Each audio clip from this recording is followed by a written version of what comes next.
વાલિયા તાલુકામાં આવેલી ગોદરેજ કંપનીમાંથી કરોડો રૂપિયાની છેતરપિંડી થઈ હતી, જેમાં ગોદરેજ કંપનીમાં 1 એપ્રિલથી લઈને 3 નવેમ્બર 2025 દરમિયાન વિવિધ ટ્રાન્સપોર્ટરો દ્વારા અને તેમના ડ્રાઈવરો દ્વારાના સહયોગથી કોઈ જગ્યાએ ટ્રેલરોમાંથી ઉપરના ભાગેથી નટ ખોલી આશરે રૂપિયા 8,25,00,000ના મૂલ્યના મેટ્રિક ટન સામાનનો ચોરી કરી હતી અને તે ગોદરેજ કંપની સુધી નહીં પહોંચતા આ મામલે પોલીસે તપાસનો દોર શરૂ કર્યો હતો, જેમાં પોલીસે તપાસ શરૂ કરતા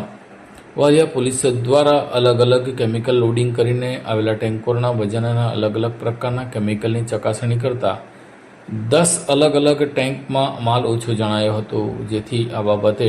ડ્રાઈવરોને કેમિકલ બાબતે પૂછતા તેઓ ગલ્લા તલ્લા શરૂ કર્યા હતા.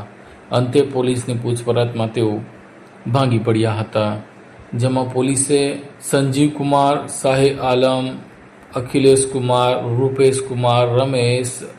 અમ્બ્રેજ, ઇશરાક, રોહિત, મહમ્મદ અને